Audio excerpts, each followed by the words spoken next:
Recording வந்துருச்சுங்க ஐயா. வாழ்க வளமுடன்.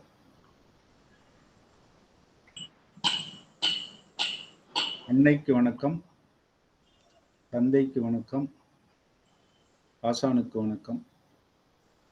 5 முகம் தோன்றில் 6 முகம் தோன்றும், நெஞ்சமறியில் அஞ்சல் என வேல் தோன்றும், நெஞ்சில் ஒரு கால் நினைக்கின் இருகாலும் தோன்றும், முருகா என்று ஒருவாரும். முருகா, எல்லாரும் எல்லாமும் பெற வேண்டும். வாழ்க வளமுடன். பிரகாஷ் ஐயா, உங்களுக்கு தான் மைக். தேங்க்யூ. இதுக்கு முன்ன வகுப்புல நம்ம காரகத்துவங்கள் அப்படின்னா ராசி காரகத்துவங்கள் பார்த்தோம். அதில் ஏதேனும் சந்தேகம் இருந்தால் கேட்கலாம். ராசி காரகத்துவங்கள் 12 ராசிகளுக்கும் மேசம் முதல் மீனம் வரையிலும் உள்ள ராசிகளுக்கு காரகத்துவங்கள் அப்படின்னு பார்த்தோம். அது முடிச்சுட்டு கிரக காரகத்துவங்கள் பார்த்துக்கிட்டு இருக்கோம். இதன் பிறகு என்ன செய்ய போறோம் அப்படின்னா பாவகம், அதாவது லக்னம், லக்னத்திலிருந்து பாவகம், இந்த பாவக ஆதிபத்தியங்கள். அங்க காரகங்கள்னு சொல்றதை விட பாவ காரகங்கள் சொல்லுவோம், இருந்தாலும் அது ஆதிபத்தியங்கள்ங்கிறது தான் சரியான ஒரு இதா வரும். பாவக ஆதிபத்தியங்கள் இதை பார்த்துட்டோம்னாவே ஜோதிடம் பலன் சொல்ல ஆரம்பிச்சிடலாம். இப்போ கிரக காரகத்துவங்கள் நம்ம பார்த்தது சூரியன் சந்திரன் பார்த்திருக்கோம். ராசி காரகத்துவங்கள்ல உடல் பாகங்கள் அப்படின்னு சொல்லி சிலது சொன்னோம். அது கூட மேடம் சந்தேகம் கேட்டாங்க, ஐயா நீங்க இன்னும் சில உறுப்புகளுக்கெல்லாம் சொல்லல, மூக்கு காதெல்லாம் சொல்லல அப்படின்னு சொல்லி. அந்த மாதிரி இன்னும் நிறைய இருக்கு. அது நம்ம பாவகங்கள் படிச்சு அப்புறம் நட்சத்திரங்கள் பிரிக்கும் பொழுதுதான் அது இன்னும் நல்லா புரியும். அதனால இப்ப நான் அதை சொல்லல. இருந்தாலும் கேட்டப்பவே நம்ம சொல்லியிருந்தோம். என்ன சொல்லியிருந்தோம்? 2ஆம் பாவம் முகம்னு பொதுவா எடுப்போம். அப்புறம் அதுக்குள்ள ஆழமா பிரிக்கும் பொழுது 2ஆம் பாவம் என்பது இங்க என்ன சொல்றோம்? ரிஷபம். காலபுருஷனுக்கு 2ஆம் பாவம் ரிஷபம். முகம்னு எடுப்போம். அதுக்குள்ள ஆழமாக போகும் பொழுது என்னன்னு எடுப்போம்னா கண்ணுன்னு எடுப்போம். அடுத்து வாய் எடுப்போம். அப்போ வாய், இப்போ ஒரு 2ஆம் பாவத்துல ஒரு பிரச்சனை இருக்குன்னா அது முகத்துல பாதிப்பு வருதா, கண்ணுல வருதா, வாயில வருதா, பல்லுல வருதா, இப்படி எல்லாம் நம்ம பிரிச்சு பார்க்க வேண்டி வரும். அதே மாதிரி 3ஆம் பாவம் அப்படின்னு வந்துட்டா தோள்பட்டை, கழுத்து, கை, விரல்கள், மூக்கு, காது, இதெல்லாமே வந்துடும். ஒன்னொன்னும் அந்த நட்சத்திரம் அதை சார்ந்து அல்லது கிரகத்தை சார்ந்து பிரிப்போம். இதெல்லாம் பின்னாடி நீங்க இந்த நட்சத்திரம் புரிஞ்சு கிரகம் எல்லாம் புரிஞ்சதுக்கு அப்புறம் நம்ம போவோம். இதுல வச்சே இந்த என்னவோ லட்சணம்னு சொல்லுவோம். என்ன லட்சணம்? சாமுத்திரிகா லட்சணம். சாமுத்திரிகா லட்சணத்தையே சொல்லலாம். குரு மூக்கு, சனி தாடை. இப்ப குருவும் சனியும் சேர்ந்து இருக்கு அல்லது பார்த்துக்கிட்டு இருக்கு அப்படின்னா மூக்கு அதாவது குரு சனியை நோக்கி இருக்கு, அதாவது மூக்கு வளைந்து கீழ் நோக்கி தாடையை நோக்கி இருக்கும். சில பேருக்கு மூக்கு அப்படி வளைஞ்சு இருக்கும் இல்லையா, அந்த மாதிரி இருக்கும்னு எடுத்துக்கலாம். குரு பாதிக்கப்பட்டிருந்தா மூக்கு சப்ப மூக்குன்னு எடுத்துக்கலாம் இல்லையா. சொல்ல நிறைய சொல்லிட்டு போலாம். கன்னம், சுக்கிரன கன்னம்னு சொல்லுவோம். கன்னம் எப்படி இருக்குன்றத வச்சுக்கிட்டு அவங்க வசதியா இருப்பாங்களான்னு கூட சொல்லலாம். ஏன்னா சுக்கிரன் தான் பணத்துக்கு காரகன். கொஞ்சம் வசதியானவங்களை பார்த்தீங்கன்னா வசதியா மட்டும் இருந்தா பார்த்தாது, அவங்க தாராளமா அவங்க அதை பயன்படுத்துறவங்களாவும் இருக்கணும். ஏன்னா சில பேர் வசதியா இருப்பாங்க, அந்த காசை அவங்க பயன்படுத்தவே மாட்டாங்க. அந்த மாதிரி இருக்கவங்களுக்கு இந்த சாமுத்திரிகா லட்சணம் என்ன காட்டும்னா அவங்க அதை பயன்படுத்தலைங்கிறப்போ அதுக்கு சரியா காட்டாது. ஏன்னா ஐயா நீங்க சொன்னீங்க அது பொருந்தலை அப்படின்னு நாளைக்கு நினைக்க கூடாது இல்லையா. அவங்க அதை என்ஜாய் பண்ணணும். அப்போ சாமுத்திரிகா லட்சணம் கூட ஜாதகத்தை வைத்தே சொல்ல முடியும். நிறைய இருக்கு. இன்றைக்கு வந்து நம்ம செவ்வாயினுடைய காரகத்தை பார்ப்போம். செவ்வாய்க்கு அதிபதி வந்து முருகன். அவரை வணங்கி இந்த வகுப்பை தொடங்குவோம்.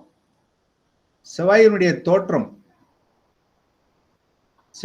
தோற்றம் அப்படின்னு பாத்தீங்கன்னா, அவர் வந்து ருத்ரன், ருத்ரமூர்த்தி, சிவனுடைய கோபத்துல, அதாவது ஒரு சம்பவம் நடத்த வேண்டி இருக்கு. அதற்காக சிவன் வந்து கோபப்படுறாரு. அவருடைய வேர்வை துளியில இருந்து தோன்றுவதுதான் ருத்ரன். அவர்தான் இந்த செவ்வாய் அப்படின்னு சொல்றோம்.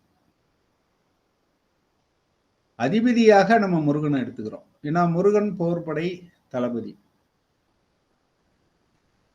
அப்போ ஒரு தீமையை அழிக்கிறதுக்கு வந்த ஒரு அவதாரம்,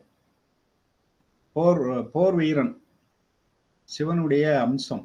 சிவனே நெருப்பு, சிவன்னாலே நெருப்பு அப்படின்றப்போ இந்த செவ்வாயும் ஒரு நெருப்பு கிரகம், கோப கிரகம். அது பாதிக்கப்பட்டால்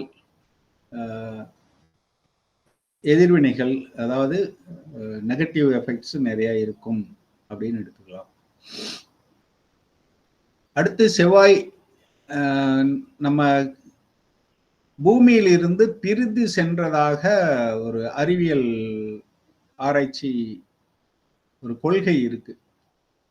பூமியினுடைய ஒரு பகுதி தான் அதுல இருந்து பிரிஞ்சுதான் போச்சு அப்படின்னு சொல்லி. அதாவது சூரியன்ல இருந்து கோள்கள் தோன்றி வருது. ஒரு பெரிய கோள் இருந்து அது உடைந்து பூமியாகவும் செவ்வாயாகவும் பிரியுது. அப்ப பூமியும் செவ்வாயும் சக உதரம், ஒரே ரத்தம், அதாவது சகோதரம். அதனாலதான் சகோதரத்திற்கு காரகமாக செவ்வாயை சொல்றோம்.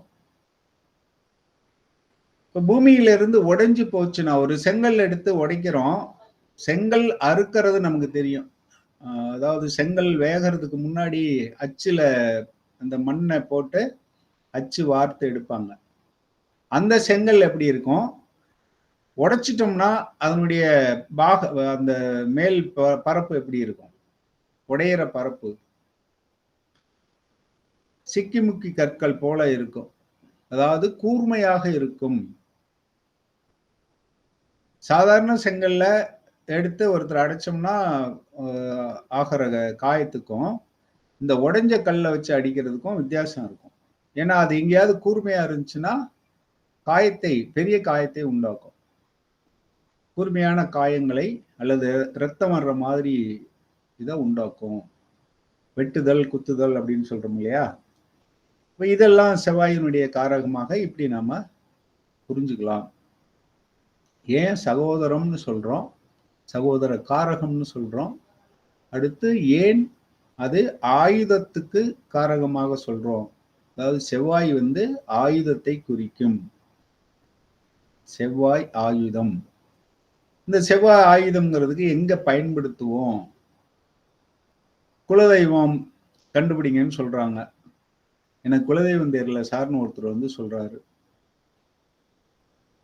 5ஆம் பாவம் குலதெய்வத்தை குறிக்கும். 5ஆம் பாவத்துல செவ்வாய் இருக்காருன்னு வச்சுக்கோங்க. இப்ப என்ன சொல்லலாம்?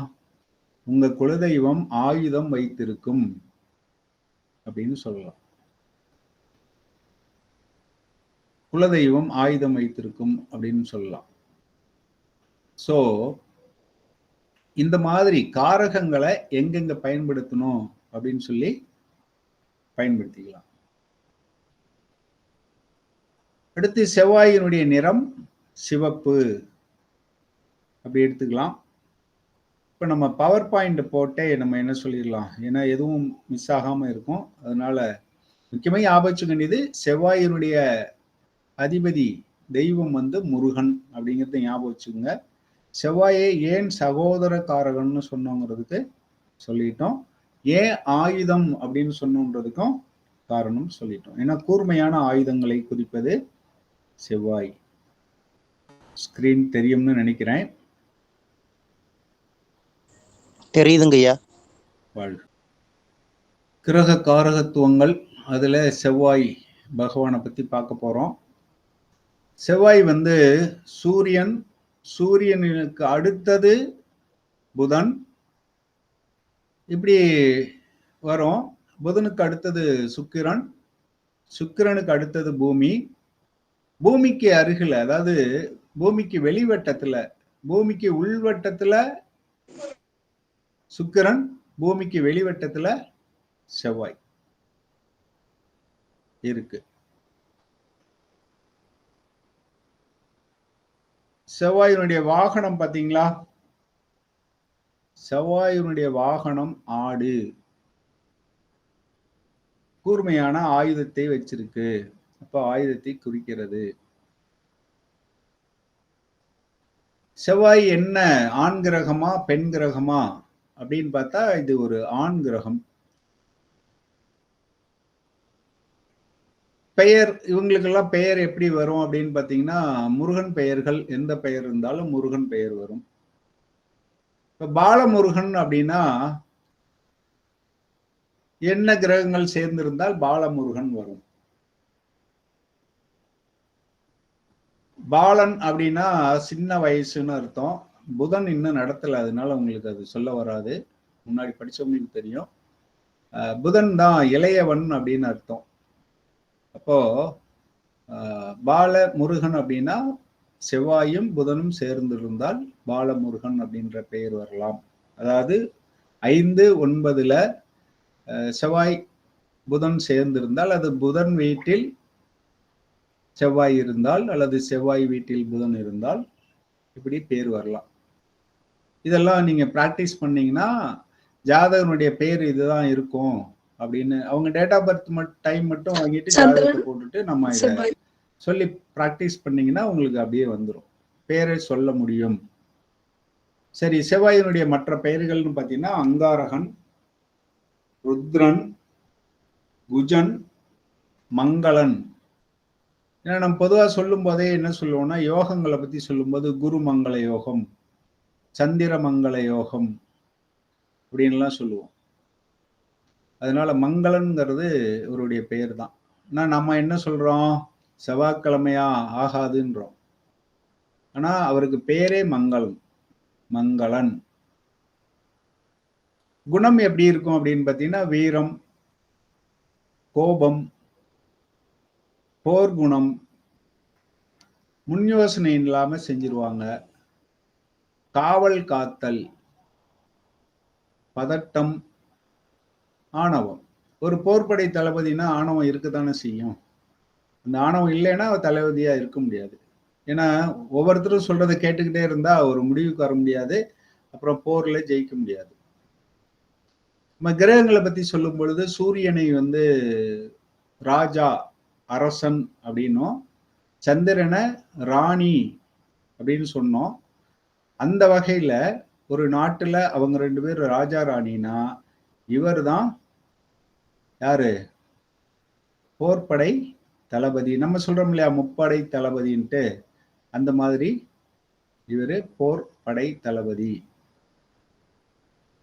இந்த முன் யோசனை இல்லாம செய்வாங்க, அது இதெல்லாம் வந்து உங்களுக்கு எங்க இருந்து எடுத்துக்கலாம், மேஷத்தினுடைய பங்குல இருந்து எடுத்துக்கலாம். காவல் இதெல்லாம் வச்சுக்கிட்டு அவங்க என்ன வேலையை செய்வாங்க, அல்லது இந்த வேலைக்கு போகணும்னா எந்த கிரகம் நல்லா இருக்கணும், ஏன்னா வீரம் சார்ந்த வேலை, காவல் பார்க்கறது, இந்த மாதிரி இதுக்கெல்லாம் எந்த கிரகம் இருக்கணும் அப்படின்னு வரும். குடும்ப உறவுல இளைய சகோதரனை குறிக்கும். பெண்களுடைய ஜாதகத்துல கணவனை குறிப்பது யார்? பெண்கள் ஜாதகத்துல செவ்வாய். செவ்வாய். அதே மாதிரி மைத்துனரையும் குறிக்கும். அதாவது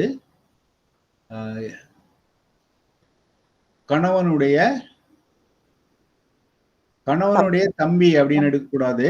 ஆணுக்கு மைத்துனர்.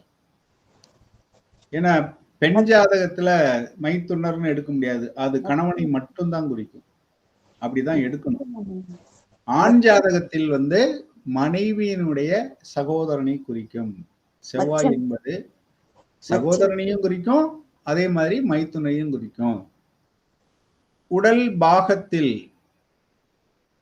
புருவம், மீசை,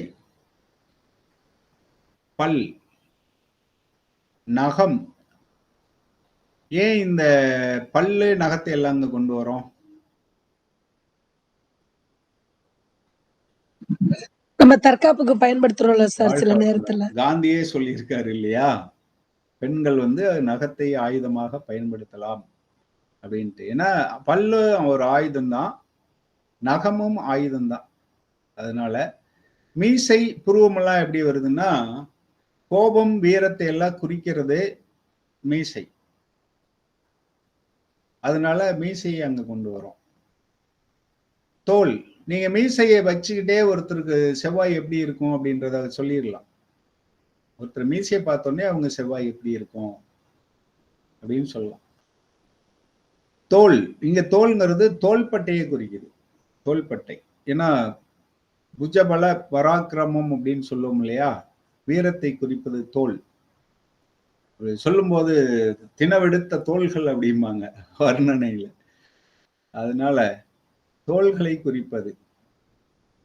தசை, தசைங்கிறது சதைன்னு நம்ம சொல்லுவோம் இல்லையா, அது. ரத்தம், ரத்தம்னு சொல்லும் போது நான் முன்னாடியே சொல்லியிருக்கேன், வெட்டு காயத்தில் வரக்கூடிய அல்லது காயம்பட்டு ஆக்சிடென்ட் ஆகி ரத்தம் வந்துச்சுன்னா அந்த ரத்தம் தான், அதாவது உடலுக்கு வெளியே கசிகின்ற ரத்தம் தான் செவ்வாய். மற்றபடி உள்ள இருக்கிற ரத்தத்துல சிவப்பணுக்கள் மட்டும் செவ்வாய். சிவப்பணுக்கள். எலும்பு மஜ்ஜை சேர்த்துக்கலாம். ஏன்னா மஜ்ஜை இருக்கு இல்லையா, இந்த எலும்பு குழாய்க்குள்ள மஜ்ஜை இருக்கும், அதையும் இதுல சேர்த்திக்கலாம். அடுத்து வாஸ்துல பாத்தீங்கன்னா வீட்டுல எதை சொல்லலாம், செவ்வாயினுடைய திசை தெற்கு. செவ்வாய் பாதிக்கப்பட்டிருந்தா வீட்டுல தென்பகுதியில ஏதாவது பாதிப்பு இருக்கும் அப்படின்னு எடுத்துக்கலாம். செவ்வாய் படுக்கை அறையை குறிக்கும், அடுப்பை குறிக்கும். ஏன்னா செவ்வாய் வந்து நெருப்பு, அதனால அடுப்பையும் குறிக்கும். அப்ப சமையலறைன்னு எடுத்துக்கலாமா? எடுத்துக்கொள்ளலாம். இன்னும் நிறைய எடுக்கலாம். செவ்வாய் பாதிச்சு இருக்குன்னு வச்சுக்கோங்க. இப்ப யாராவது பதில் சொன்னீங்கன்னா இந்த மாதிரி இன்னொன்னு அடிக்கடி தருவேன். கேஸ் வந்து வர்றதுக்கு முன்னாடியே கேஸ் தீர்ந்து போகுது, அடுத்த சிலிண்டர் வர்றதுக்குள்ளேயே, அந்த மாதிரி எல்லாம் இருந்தா உங்க ஜாதகத்துல செவ்வாய் பாதிக்கப்பட்டிருக்குன்னு அர்த்தம். யாருக்காவது அந்த மாதிரி நடக்குதா அப்படின்னு யோசிச்சு பாருங்க. கேஸ் தீர்ந்து போகுது சார், சமைச்சுக்கிட்டு இருக்கும் போதே கெஸ்ட் வந்திருந்தாங்க சார், சமைச்சுக்கிட்டு இருக்கேன் சார், திடீர்னு பார்த்தா கேஸ் தீர்ந்து போச்சு, நான் அடிஷனல் சிலிண்டர் வச்சிருந்தேன் சார், ஆனா பக்கத்து வீட்டுல கேட்டாங்க, நம்மளுது அவ்வளவு சீக்கிரம் தீராதுன்னு கொடுத்தேன் சார், கடைசியில் பார்த்தா அவங்க லேட் பண்ணிட்டாங்க, எனக்கு சிலிண்டர் ஆஃப் ஆகி போச்சு சார்.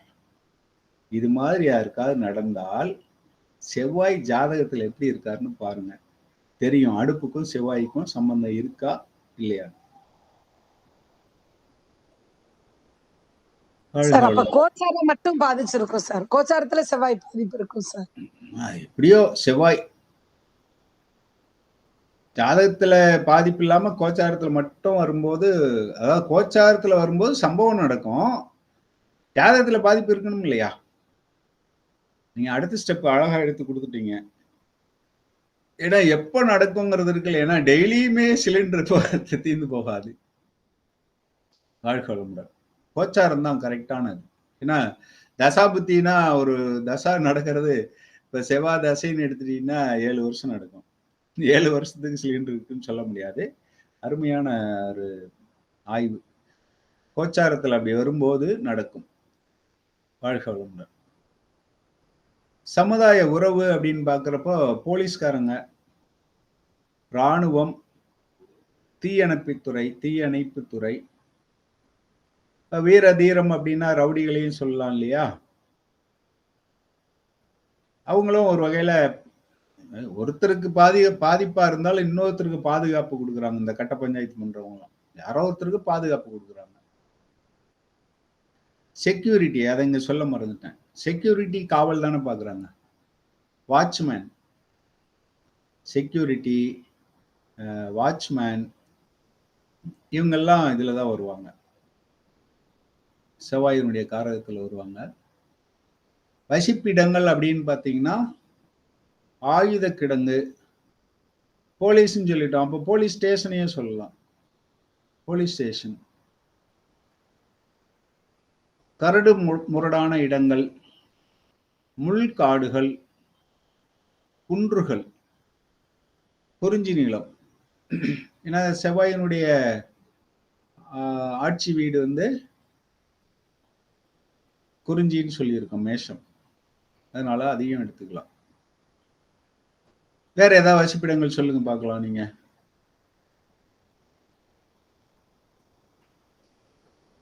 இந்த முள் காடு, ராணுவ ரிலேட்டடாவும் நம்ம சொல்லலாம் சார். ராணுவ ரிலேட்டடா சொல்லலாம். அதுல ஆயுத கிடங்கு மட்டும் சொல்லிட்டேன், இன்னும் சொல்லலாம். நீங்க காவல் நிலையம், காவல் நிலையம் எடுத்துக்கலாம். போலீஸ் ஸ்டேஷன் எடுத்துக்கலாம். இது சம்பந்தமா வந்து இந்த செக்யூரிட்டியை வந்து ரெண்டலுக்கு, அதாவது சில பேர் என்ன பண்ணுவாங்கன்னா ஒரு செக்யூரிட்டி கார்ட்ஸ் எல்லாம் வந்து வாடகைக்கு கொடுப்பாங்க. வாடகைக்குன்னு என்ன, ஏஜென்ட் மாதிரி செக்யூரிட்டி ஏஜென்சி வச்சிருப்பாங்க. செக்யூரிட்டி ஏஜென்சி நடத்துற ஆபீஸ்ன்னு சொல்லலாம். ஏன்னா அவங்க வந்து பதிவு பண்ணி வச்சுக்கிட்டு செக்யூரிட்டி வேணும்னு கேட்குறவங்களுக்கு செக்யூரிட்டி அனுப்பிச்சி விடுவாங்க.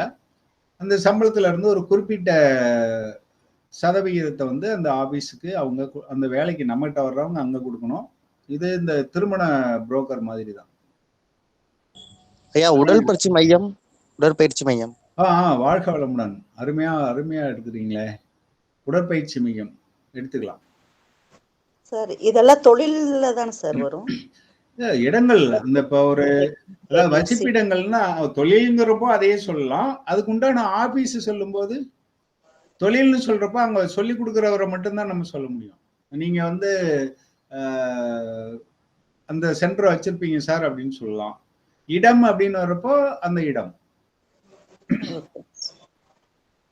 உடற்பயிற்சி பண்ற மெஷின் எல்லாம் சொல்லலாம். இப்ப வாக்கர் வச்சிருப்போம் வீட்டுல, வாக்கர்னு சொல்ல முடியாது, அதுக்கு பேரு ட்ரெட்மில். வீட்டுல ட்ரெட்மில் வச்சிருப்போம் இல்லையா ஐயா? ரியல் எஸ்டேட்டிங்கயா? ரியல் எஸ்டேட்டை கொண்டு வரலாம். ரியல் எஸ்டேட்டையும் கொண்டு வரலாம். அது தொழில்ல வந்துடும். ஏன்னா இடம்னு வராது. தொழில் வரும்போது ரியல் எஸ்டேட் கொண்டு வரலாம். ரியல் எஸ்டேட்டுங்கிறது எப்படின்னா 2 வகையா பிரிக்கணும். மொத்த நிலத்தை வாங்கி விற்கிறாங்கன்னா செவ்வாய் கொண்டு வந்துடணும். நிலத்தை வாங்கி பிளாட் போட்டு விற்கிறாங்கன்னா புதனையும் சேர்த்து கொண்டு வரணும். புதன் பிளாட். ஏன்னா புதன் சிறியதுங்கிறது புதன். பெருசா அப்படியே நிலத்தை வாங்கி அப்படியே மாத்தி விட்டு போயிடுவாங்க சில பேர், அது செவ்வாய். வாழ்கள் நல்லா யோசிக்கிறீங்க, வாழ்த்துக்கள்.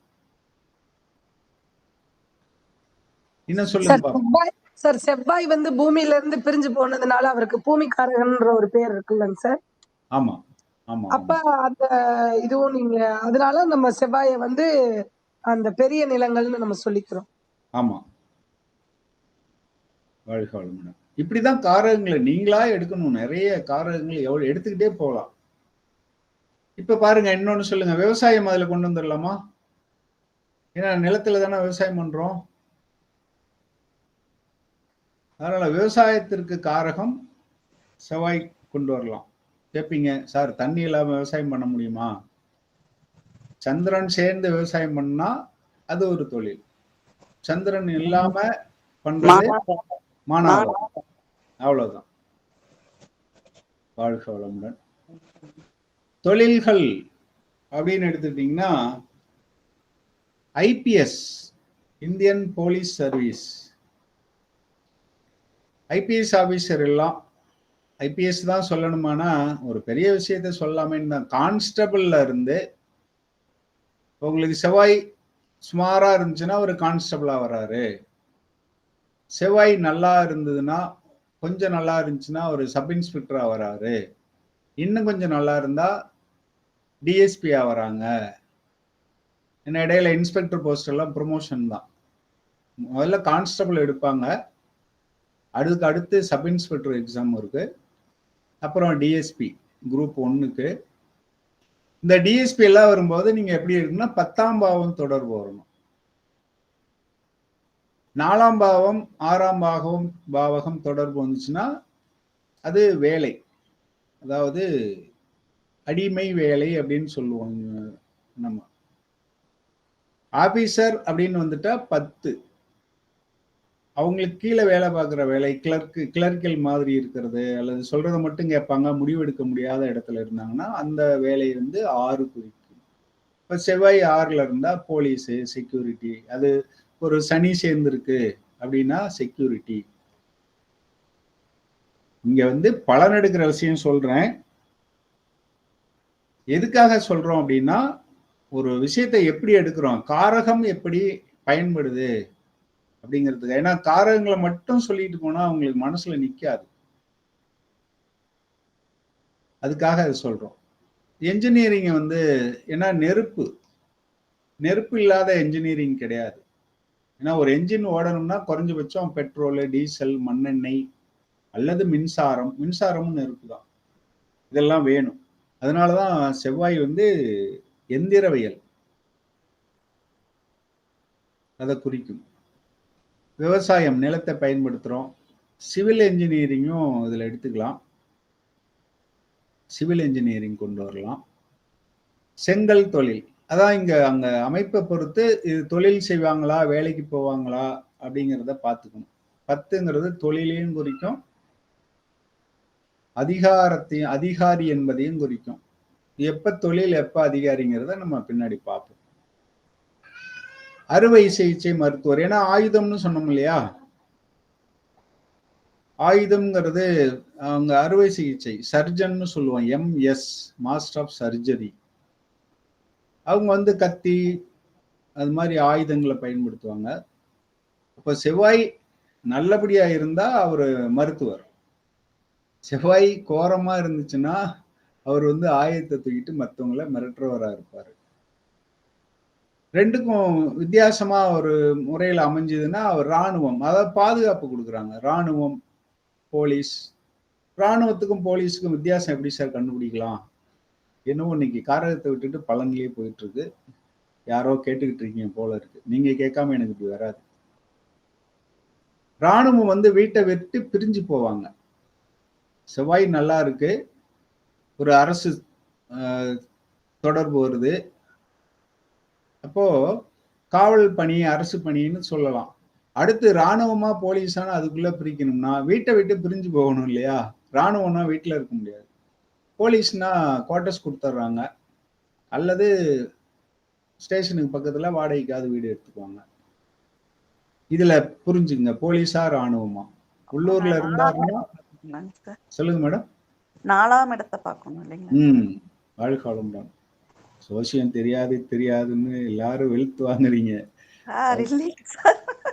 வாழ்த்துக்கள் வாழ்த்துக்கள், சந்தோஷம், பொறாமையெல்லாம் இல்ல, மகிழ்ச்சியா இருக்கு, வாழ்த்துக்கள். சரி, அடுத்து தேவதை நம்ம சொல்லிட்டோம், முருகன். அதிதேவதை நிலமகள், நிலம், பூமி, பூமாதேவி எப்படின்னு வச்சுக்கலாம்.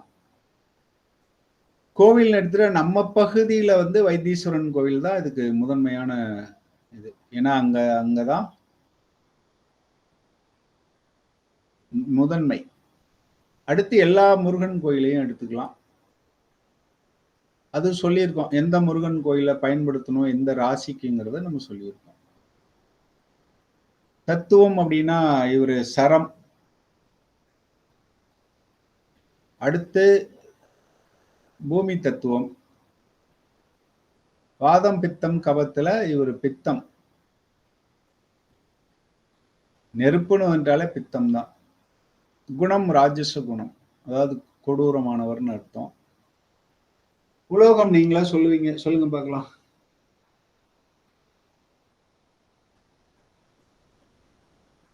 செம்பு, ஏன்னா சிவப்பா இருக்கு இல்லையா, ஆமாங்க சார். செம்பு. சூரியனுக்கு என்ன சொன்னோம்? தாமிரம் சொன்னோம். ரெண்டும் லேசான வித்தியாசம் தான் இருக்கு. தானியத்துல செவ்வாய்க்கு தானியம் துவரம்பருப்பு. துவரம்பருப்பு.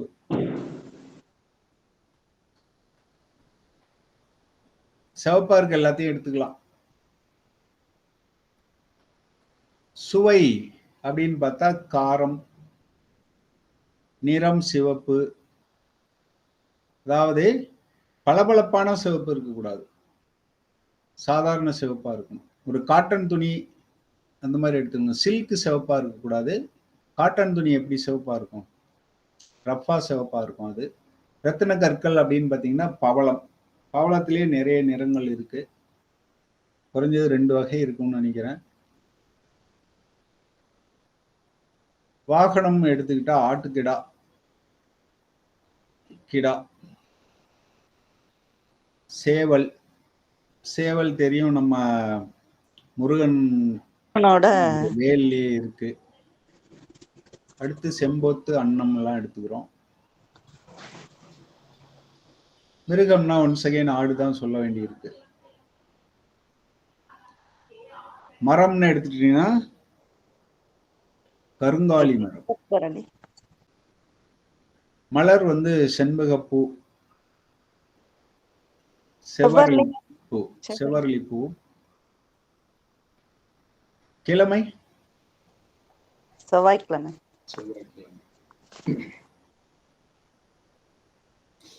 செவ்வாய் எங்க ஆட்சி? மேஷத்துலங்க சார். உச்சம்? உச்சம் விருச்சிக ராசி. விருச்சிகத்திலேயே உச்சம்? சார் ஆட்சி 2 வீடு சொல்லணும்ல. ஆட்சி 2 வீடு. சாரி, ஆட்சி வீடுங்க சார். அது 2 ஆட்சி. உச்சம் வந்து மகரத்தில். ஏன் மகரத்தில் உச்சம் அப்படின்னா காலபுருஷனுக்கு 10. அது தொழில். தொழில் செய்யற இடத்துல கொஞ்சம் கோபமா தான் இருக்கும், கொஞ்சம் கராராதான் கண்டிப்பா தான் இருக்கணும். அதனாலதான் செவ்வாய் அங்க உச்சமடைகிறார். அடுத்து சனி தொழிலாளர்கள்.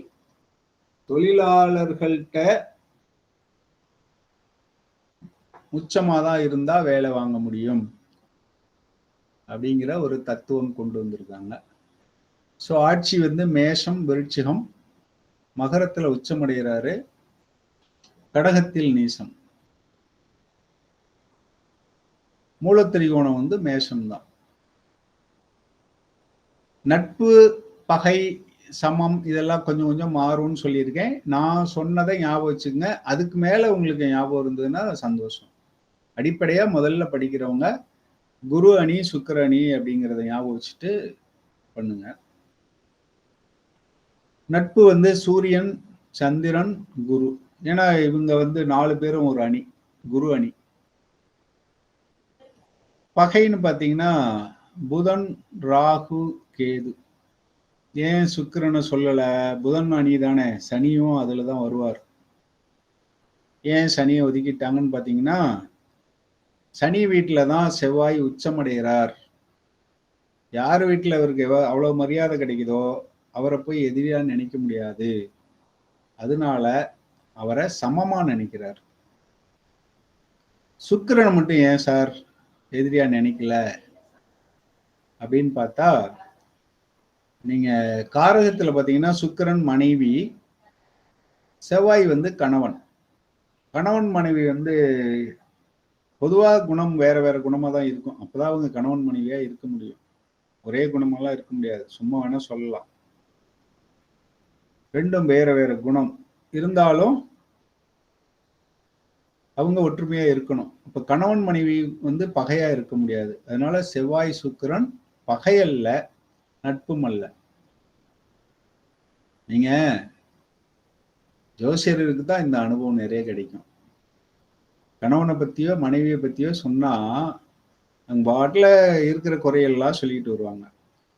திடீர்னு பக்கத்துல இருக்க ஒருத்தர் வந்து உங்க வீட்டுக்காரர் அவ்வளவு மோசம் அப்படின்னு சொல்லி பாருங்க ஒரு பெண்ணுகிட்ட. எங்க வீட்டுக்காரர் மாதிரி வராதுங்க. அவருக்கு அதுக்கப்புறம் சொல்லிடுவாங்க, அவர்கிட்ட இருக்க நல்ல குணமெல்லாம் தேடி பிடிச்சு சொல்லுவாங்க. ஏன்னா அவங்க வீட்டுக்காரராமா. அதனால யாரும் குறை சொல்லிடக்கூடாதுங்கிறத வருவாங்க. உண்மையா இல்லைங்களா? ஆமாங்க சார். கணவனுக்கு என்னென்ன நல்ல குணம் இருக்குன்னு தெரியணும்னா அந்த பெண்ணுகிட்ட போய் உங்க வீட்டுக்காரர் சரியில்லைங்க, அவருக்கு இந்த பழக்கம் இருக்குங்க, அந்த பழக்கம் இருக்குங்க அப்படின்னு சொல்லி பாத்தீங்கன்னா 100% உண்மைங்க சார். போங்க எங்க வீட்டுக்காரர் மாதிரி உண்டாங்க அப்படின்னு இருப்பாங்க. வாழ்க வளமுடன். அதனால சுக்கிரனும் செவ்வாயும் பகை இல்லை, சொல்ல போனா நட்பு மாதிரி வந்துரும். ஆனா என்ன ஆகணும், ஒரு பகையாளி உள்ள வரணும், அப்பதான் நட்பு அதிகமாகும். நட்சத்திரம் அப்படின்னு எடுத்துக்கிட்டா மிருகசீரிஷம், சித்திரை, அவிட்டம்.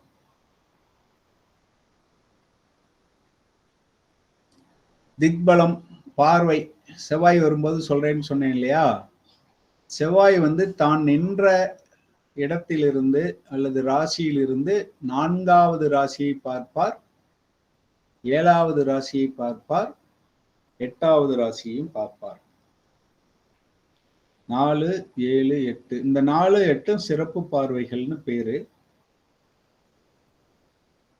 ஒவ்வொரு பார்வைக்கும் வித்தியாசம் இருக்கும். 7 சமசப்தம பார்வை. ஏன்னா 7ல இருந்து இவங்க பார்த்தாங்கன்னா அந்த 7ஆம் வீட்டுல இருக்க கிரகம் இவரை பார்க்கும். அதை புரிஞ்சுக்கணும். அதனாலதான் அது சமசப்தம். அவங்க பாதிச்சா அந்த கிரகம் இந்த கிரகத்தை பாதிக்கும். அதான் 7ஆம் பார்வையினுடைய ஒரு விசேஷம். மற்ற பார்வை வந்து இப்ப 4ஆம் பார்வையை பார்க்குது அப்படின்னா 4ல இருக்க கிரகம் செவ்வாயை பார்க்க முடியுமான்னு சொல்ல முடியாது. அங்க என்ன கிரகம் இருக்கு எப்படிங்கிறத பொறுத்து சொல்லலாம். அது போட்டு பார்த்தீங்கன்னா தெரியும். இப்ப ராமர் மறைந்திருந்து அம்பு போட்டாருங்கிறோம். அப்ப அவரை பார்க்கறாரு, இவரை பார்க்க முடியல அப்படின்லாம் அமைப்பு இந்த பார்வைகளை வச்சு நம்ம கொண்டு வரலாம். அதுல இருந்து பலன் எடுக்கலாம். அவருக்கு செய்வாருங்க, அல்லது அவரை பாதிப்பாருங்க, ஆனா அவரால இவரை பாதிக்க முடியாதுங்க. ஒரு வீட்டுல இது ஒரு பாவக அதிபதியா வருதுன்னு வச்சுங்க. வீட்டுல இருக்க 2 உறவுகளுக்கு ஒண்ணு செவ்வாயும் இன்னொன்னு வேற ஒரு கிரகமா இருக்கு. அப்ப இது பார்க்க முடியும், அது பார்க்க முடியலைன்னா நீங்க அதுல இருந்து பலன் சொல்லலாம். உங்க தம்பி உங்களை மிரட்டுவாருங்க, ஆனா உங்களால அவரை மிரட்ட முடியாதுங்க. எடுக்கலாமா? தம்பின்னா அங்க செவ்வாய் காரகத்தை வச்சு சொல்லல, அந்த பாவத்தை வச்சு எடுக்கணும். இந்த பார்வை வேறுபடும் போது இப்படி பலன் எடுக்க முடியும். இப்படி எல்லாம் காரகத்துல உங்களுக்கு இந்த பேட்ச்ல தான் 3வது பேட்ச்ல தான் சொல்றேன். நான் முன்னாடியெல்லாம் சொல்லக்கூடாதுன்னு இல்லை, இப்ப தோணுது சொல்றேன். செவ்வாய் தசை 7 ஆண்டுகள். இது வந்து அசுபக்கோள். 1.5 மாசத்துக்கு ஒரு ராசி மாறும். நியூமராலஜில எண் 9. ஆசன வடிவம் முக்கோணம். செவ்வாயினுடைய பாதிப்பு இருந்தால் நீங்க முக்கோணத்தை பயன்படுத்தலாம். செவ்வாயை ஆக்டிவேட் பண்ணணும்னா முக்கோணத்தை பயன்படுத்தலாம். முக்கோணமா இருக்கிற பொருள் விக்ஸ் மிட்டாய் அல்லது ஏதாவது ஒரு சும்மா டிராயிங் கூட முக்கோணமா போட்டு வச்சுக்கலாம். 2 முக்கோணம் திருப்பி போட்டீங்கன்னா அதுதான் முருகனுடைய சரவணபவ வடிவம். சுப்பிரமணியர், வீரபத்ரர், ருத்ரன்னு சொன்னதுக்கு பதிலா நீங்க வீரபத்ரன் கூட ஞாபகம் வச்சுக்கலாம். ஆமா, வீரபத்ரர் தான் அவருடைய இதுல இருந்து தோன்றியவர். சிவனுடைய எதுல இருந்து தோன்றான்னு சொன்னேன், வியர்வையில இருந்து தோன்றியவர் வீரபத்ரர் தான். லக்ஷ்மி நரசிம்மரை இங்க எதுக்கு கொண்டு வரோம் அப்படின்னா, கோரை பற்கள் அவருக்கு இருக்கு இல்லையா?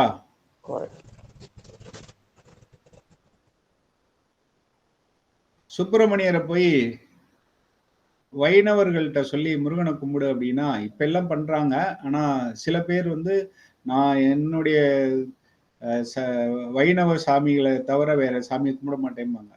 இப்ப அவங்கள்ட்ட செவ்வாய்க்கு பரிகாரம் சொன்னா எப்படி சொல்ல முடியும்? லக்ஷ்மி நரசிம்மர் அதான் சொல்லணும். நரசிம்மர் பொதுவா சொன்னா நரசிம்மர் செவ்வாயினுடைய இதா சொல்லலாம். நரசிம்மரை எடுத்துக்கலாம். அதாவது வீரமான ஆயுதமுடைய இதெல்லாம் எடுத்துக்கிட்டீங்கன்னா செவ்வாய் குறிக்கும். முருகனை மட்டும்தான் எடுத்துக்கணுங்களா, அதான் வீரபத்திரர் எடுத்துருக்கிறோம். அந்த மாதிரி எடுத்துக்கலாம். சார் வணக்கம் சார். சொல்லுங்க. ஒன்றும் இல்லை சார், லேட்டாக ஜாயின் பண்ணேன் அதனால. ஓ, வணக்கம் வணக்கம். வணக்கம். பாராயணம் பண்றது வந்து நிறைய சொல்லலாம். முருகன் சார்ந்த விஷயங்கள், நரசிம்மர் சார்ந்த விஷயங்கள் நிறைய சொல்லிக்கலாம். நான் சும்மா கந்தர் சஷ்டி கவசமும் நரசிம்ம ஸ்தோத்திரம் மட்டும் இங்க சொல்லியிருக்கேன். அடுத்து செவ்வாய் கிரகத்துக்குனே காயத்ரி இருக்கு. நீங்க ஒவ்வொரு கிரகத்துக்குமே யூடியூப்ல பாத்தீங்கன்னா காயத்ரி மந்திரம்னு போட்டிருப்பாங்க.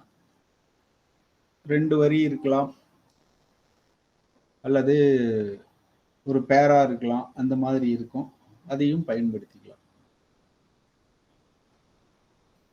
பொதுவான காயத்ரி ஒண்ணு இருக்கு. ஓம் பூர்புவஸ்வாஹா தத்சவிதுர்வரேண்யம் பர்கோ தேவஸ்ய தீமஹி, அந்த மாதிரி ஒண்ணு வரும். அது வந்து காயத்ரின்னு சொல்லுவோம். ஒவ்வொரு கிரகத்துக்கும் இருக்கிற காயத்ரி வேற. அது காயத்ரி தேவிங்க சார். இது வந்து செவ்வாய்க்கு வீரத்வஜாய வித்மகேன்னு வரும் சார். கையில இது நம்ம சொல்லிட்டோம் முன்னாடியே, அதனால இது தேவையில்லை. செவ்வாய் பிறந்த நட்சத்திரம் இதுக்கு சொன்னா எல்லாத்துக்கும் கேட்பீங்களே, சரி இன்னைக்கு சொல்லலான்ட்டு இதை போட்டு வச்சேன். செவ்வாய் பிறந்த நட்சத்திரம் உத்திராட நட்சத்திரம். ஒரு ஹிண்ட் கொடுத்துட்டேன். நீங்க என்ன பண்ணலாம்னா ஒவ்வொரு கிரகமும் பிறந்த நட்சத்திரம் எடுத்துக்கிட்டீங்கன்னா அதோட அதை தொடர்பு படுத்தி பலன் சொல்ல பயன்படும். அவ்வளவுதான், வேற ஒண்ணும் இல்லை. சூரியன் பிறந்தது அஸ்தம், சந்திரன் பிறந்தது கண்டுபிடிங்க, இல்லைன்னா நாளைக்கு சொல்லுவோம். ரோஹிணி ஹோம்ஒர்க் கொடுக்கணும்ல. சந்திரன் ரோகிணியில உச்சம் அடைகிறார். பிறந்த நட்சத்திரம் வேற. பிறந்த நட்சத்திரத்தை பத்தி இதுவரையில காரகத்துல யாரும் சொல்லியிருக்க வாய்ப்பு இல்லை, வாய்ப்பு குறைவு அப்படின்னா சொல்லலாம். சூரியன் பிறந்த நட்சத்திரம் அஸ்தம். எதுக்கு அப்படி எடுக்கிறோம்னா, இப்ப அஸ்தத்துக்கு சூரியனுடைய பண்பும் இருக்கும் அப்படின்னு எடுக்கணும், அவ்வளவுதான். அப்ப உத்திராடத்துக்கு செவ்வாயினுடைய பண்பும் இருக்கு. உத்திராடத்துக்கு காரக கிரகம் வேற, ஆனா செவ்வாயினுடைய பண்பும் இருக்கும். வாழ்க வளமுடன். இப்போ செவ்வாய்க்கு நடத்துனதுல காரகங்கள்னு ஏதாவது சொல்லணும் அப்படின்னா உங்களுக்கு எடுக்கிறதுன்னா சொல்லுங்க, நீங்க எடுங்க பார்க்கலாம். செவ்வாயினுடைய காரகங்கள் சிலது. ஏன்னா இவ்வளவுதான் எடுத்துக்கிட்டு போகலாம். உத்திராடத்துல செவ்வாய் பிறந்திருந்தா செவ்வாய்க்கு தானே சூரியனுடைய பண்பு இருக்கும். உத்திராடத்துக்கு எப்படி செவ்வாயோட பண்பு இருக்கும் சார்?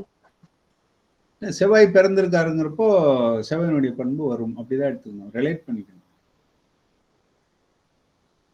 அப்படிதான் ரிலேட் பண்ணணும்.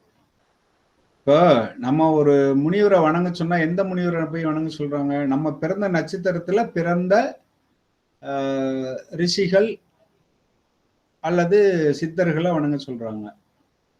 அப்படின்னா இப்ப நம்ம பண்பும் அவங்க பண்பும் அந்த நட்சத்திரத்துல பிறந்த இதை வச்சுதானே சொல்றோம். சரி, இருந்தாலும் அது நம்ம பலன் எடுக்கிறது இந்த தடவை எடுப்போம். அப்ப சொல்றேன் எப்படி பலன் வருதுன்னு நீங்க செக் பண்ணிட்டு அப்புறம் அது மனசு ஏத்துக்கும். இல்லைன்னா உங்களுக்கு வந்து ஒரு கிரகம் அந்த நட்சத்திரத்துல நின்னுச்சுன்னா இந்த பண்பும் சேர்ந்து வரும். அப்ப பாருங்க, அதை செக் பண்ணி தெரிஞ்சுக்கலாம். அஸ்த நட்சத்திரத்துல உங்களுக்கு ஒரு கிரகம் நின்னுச்சுன்னா அப்போ நீங்க பலன் எடுத்து பாருங்க. சூரியன் எத்தனாவது அதிபதியா வர்றாரோ அது அந்த கிரகத்துக்கு தொடர்பு வரும். அப்ப இது உண்மைதான் புரிஞ்சிடும்.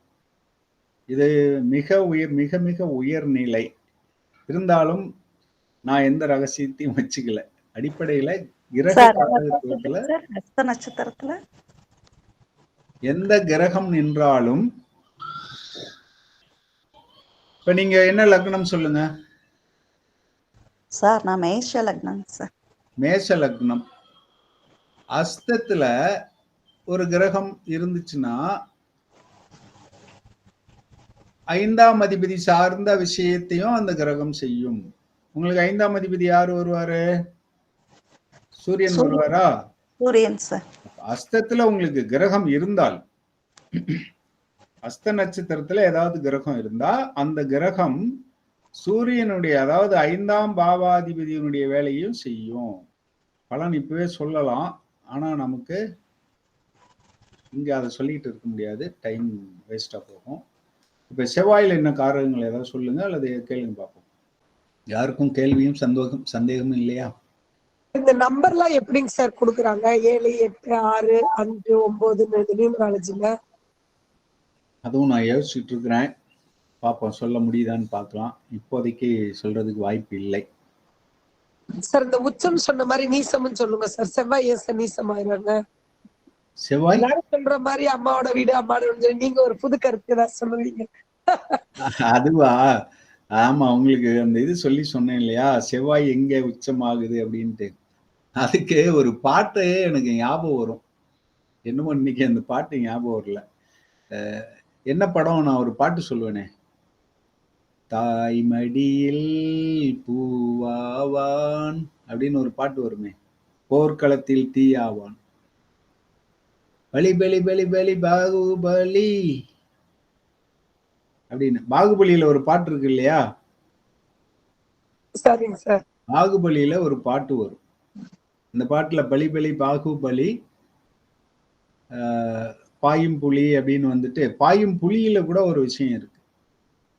பார்த்தாலே பாயும் புலி, அப்புறம் தாய்மடியில் பூவாவான், போர்க்களத்தில் தீயாவான் அப்படின்னு வரும். போர்க்களத்துல போனா அவர் தீயா இருக்காரு. அதாவது போர்க்களம்ங்கிறது ஒரு தொழில் செய்யற இடம். அங்க வந்து அவர் தீயா இருக்காரு. அதாவது 10ஆம் காலபுருஷனுக்கு 10ல் அவர் தீயாக உச்சமாக இருக்கிறார். தாய் காலபுருஷனுக்கு 4ஆம் வீடு எது? காலபுருஷனுக்கு 4 தாய் வீடு, சந்திரன் வீடு, தாய் வீடு, தாய்மடியில் பூவாவான் வருமா? பாட்டு வருதா? இவங்க ஜோதிடம் தெரிஞ்சா எழுதுனாங்க, ஆனா இயற்கை அமைச்சு கொடுத்துருக்கு பாருங்க. செவ்வாய் தாய்மடியில பூவாயிடுது. அப்படியே அங்க போயிட்டு நீசம் அப்படின்னா என்ன அர்த்தம்? ஒண்ணும் இல்லாம போயிடுச்சு, கெட்டு போயிடுச்சுன்னு அர்த்தம் இல்லை. நான் நீசத்தை பத்தி இப்படிதான் புரிஞ்சுக்கணும். நீசம்னா ஒண்ணும் இல்லைன்னு அர்த்தம் இல்லை, எல்லா வேகத்தையும் குறைஞ்சிருச்சு அப்படின்னு தான் எடுத்துக்கணும். தேவையான அளவு கொடுக்கும். நீச கிரகம் வந்து எதையுமே கொடுக்காது அப்படின்னு எடுத்துக்கூடாது. உச்ச கிரகம் நிறைய கொடுக்கும், தேவைக்கு மேல கொடுக்கும். நீச கிரகம் தேவையான அளவு கொடுக்கும், தேவைக்கு மேல கொடுக்காது. கெடுதல் அந்த மாதிரி எல்லாம் ஒண்ணும் அப்படியெல்லாம் கிடையாது. நீசம்னா கெடுதல் கிடையாது. தேவைக்கு மேல கிடைக்காது. உனக்கு இவ்வளவுதான் போதும் போ. சில நேரம் மாவு தீர்ந்து போச்சுன்னா சொல்லுவோம்ல, 3 இட்லி தான் அன்னைக்கு, போதும் போங்க அப்படின்னு சொல்லுவோம்ல, அந்த மாதிரி. மாவு தீர்ந்து போச்சுங்க, நான் நாளைக்கு தான் மாவு ஆட்ட போறேன்னு சொல்லுவோம்ல, அந்த மாதிரிதான் நீசமை தவிர பட்னி போட மாட்டாங்க. உச்சம் என்பது நிறைய கிடைக்கும். வேற ஏதாவது சந்தேகம் இருக்கா சார்? அதே மாதிரி அந்த சூரியனுக்கும் சந்திரனுக்கும் உச்ச நீசம் ஏன்னு சொல்லுங்க சார். நான் இடையில தான் சார் அந்த வகுப்புக்கு ஜாயின் பண்ண முடிஞ்சிச்சு. பின் ஒரு 1/2 மணி நேரம் தான் பண்ண முடிஞ்சு. அதுலயும் நான் சொல்லல அதை பத்தி ஒன்னும். இதுக்கு இந்த பாட்டு கேட்கும்போது எனக்கு இந்த ஞாபகம் வந்து சொல்லலான்ட்டு, அதனால அத கருத்து சொன்னேன். சூரியன் எங்க உச்சமடைகிறாரு? மேசம் சார். மேசத்துல உச்சமடைகிறார். அதாவது உச்சம் எப்படி எடுக்கிறாங்கன்னா, உச்சம் என்பது என்னன்னா, பூமிக்கு அதிக ஆற்றலை கொடுக்கிற காலம். பூமிக்கு அருகில் அப்படின்னு எடுக்க முடியாது. அது நான் முதல் பேட்ச்ல அதை படம் போட்டு காட்டியிருக்கேன். நீள்வட்ட பாதையில போறப்போ நீங்க கேட்டா என்ன சொல்லுவாங்கன்னா, குளிர்காலம் எப்படி வருது, அதாவது துலாம்ல சூரியன் இருக்கப்போ நீசம்ங்கிறோம். துலாம் மாசம் என்ன மாசம்? ஐப்பசி மாதம். ஐப்பசி. ஐப்பசியில சூரியன் எங்க இருக்குன்னு கேட்டா, அதாவது பூமி எங்க இருக்குன்னு கேட்டா சூரியன்ல இருந்து தூரமா இருக்கும்னு நம்ம சொல்லுவோம். ஆனா அது உண்மை இல்லை. பூமி வந்து சாய்வா இருக்கு. அதனால பூமி 23 டிகிரி சாஞ்சு சாஞ்சு ஆடும் இல்லையா? இப்படி சுத்தும் போதே இப்படின்னுட்டே சுத்தும். பம்பரம் எப்படி இப்படியே சாஞ்சு சாஞ்சு ஆடும். பம்பரம் இப்படி சுத்தும், அதே நேரத்துல இப்படி ஆடிக்கிட்டே சுத்தும். அது மாதிரி பூமி வந்து என்ன பண்ணுதுன்னா இப்படி போகுது, அப்புறம் இப்படி வருது. அததான் என்னன்னு சொல்றோம்? அயனம்னு சொல்றோம். அப்ப தட்சிண அயனம், உத்திர அயனம் அப்படிம்போம். பூமி அப்படி சாயறதுனால சூரியன்ல இருந்து சாஞ்சு இருக்க, அதாவது இப்ப இப்படி இருக்கு, ஒளி இப்படி நேரா வந்துச்சுன்னா பூமி மேல நல்லா படும். அப்படி இல்லாம சூரியன் இங்க இருக்கு, உங்களுக்கு கேமரா தெரிய மாதிரி வைக்கணும்னா இப்படி இருப்போம். பூமி இப்படி இருக்கு, சூரியன் இங்க இருக்கு அப்படின்னா நேரா போகுது, ஒளி ஆற்றல் நிறைய கிடைக்கும். இப்ப பூமி இப்படி இருக்கிறதுக்கு போல இப்படி சாஞ்சிருச்சுன்னு வச்சுங்க, இப்படி போகும். பூமி தூரமெல்லாம் போகல, இப்படி இருந்தது இப்படி சாஞ்சிருச்சு. இப்ப இங்க இருந்தா ஒளி போகுது. ஆனா இந்த காற்றுல இங்க இருந்து இவ்வளவு தூரத்துக்கு இந்த பக்கத்துக்கு போறதுக்கு காற்று நிறைய காற்றை கடந்து போக வேண்டி இருக்கும். அதனால காற்று மண்டலத்துல சூரிய ஒளி இழப்பு ஏற்படுது. சூரியன் தூரமா போறதுனால இல்லை. நிறைய பேர் அப்படி புரிஞ்சுக்குவோம். நீள்வட்டத்துலதான் சுத்துது. ஆனா நம்ம சொல்ற மாதிரி தூரத்தில் இருக்கும் பொழுது இந்த குளிர்காலம் ஏற்படவில்லை. அறிவியல் முறைப்படி சொன்னா உச்சம் என்பது சூரியனுடைய ஆற்றல் அதிகமாக பூமிக்கு படுகின்ற காலம். அது சித்திரை மாதம். அதனால மேசத்துல இருக்கும்போது உச்சம்னு சொல்றோம். இது அறிவியல் முறையில விளக்கம் சொல்லிட்டேன். சித்திரையில மேசத்துல இருக்கும் சூரியன். அப்பொழுது வந்து சூரியனுடைய ஆற்றல் அதிகமா கிடைக்கும். எந்த மாசம்? துலாம் மாசம். ஆமா சார், ஐப்பசி. ஐப்பசி மாசம் பாத்தீங்கன்னா மழை பெஞ்சிட்டு இருக்கும், மேகமூட்டமா இருக்கும். அதனால அதிகமான ஆற்றல் கிடைக்காது. அதே மாதிரி சாய்வாவும் இருக்கும், இந்த பக்கம் சாஞ்சு இருக்கும். அதனால அதிக ஆற்றல் கிடைக்காது. அதனால நீசம்னு சொல்லிட்டாங்க. இதை எப்படி புரிஞ்சுக்குவோம்? உண்மையிலே ஆற்றல் பூமிக்கு கிடைக்கிறத வச்சுதான் உச்சம் நீசம் சொல்றோம். அந்த கதிர்வீச்சு கிடைக்கிறத வச்சு. வாழ்க வளமுடன். சந்திரனையும் அப்படியே தான் எடுத்துக்கணும். அடுத்து புதனுக்கு போயிடலாமா? வாழ்க வளமுடன். புதன் வந்து இப்ப சூரியன் ராஜா, சந்திரன் ராணி அப்படின்னு சொல்றோம். புதன் வந்து இளவரசன், அவங்களுடைய குழந்தை. அதாவது டு பி தி கிங் அப்படின்ட்டு இங்கிலீஷ் எடிஷன்ல எல்லாம் போடுவாங்க. தி வுட் பி கிங். புதனை பத்தி சொல்லும்போது வுட் பி கிங் அப்படின்னு சொல்லுவாங்க. அப்ப எதிர்கால அரசன். தூதர் அப்படின்னு சொல்லுவோம். பொதுவா ராஜாவால போக முடியாத இடத்துக்கு வந்து இவரை தான் கூட்டிட்டு போவாங்க. இனியவன் ஐயா, மைக்கு மியூட் பண்ணிக்கிறீங்களா? ராஜா போக முடியாத இடத்துக்கு தகவல் கொண்டு போறது இளவரசன் தான் கொண்டு போவார். அதனால அவரை தூதராகவும் சொல்வோம். தூதுன்னு சொல்றதுக்கு இன்னொரு காரணம் என்னன்னா, அவர் வேக வேகமா சுத்தி வருவார். சந்திரனுக்கு அடுத்த அப்படி ஒரு கோள் சூரியனை வேகமா சுத்துதுன்னா அது வந்து புதன் தான். 88 நாள்ல சுத்தி வந்துருவார். 88 நாள்ல ஒரு சுத்து, அதாவது ஒரு வருடம்.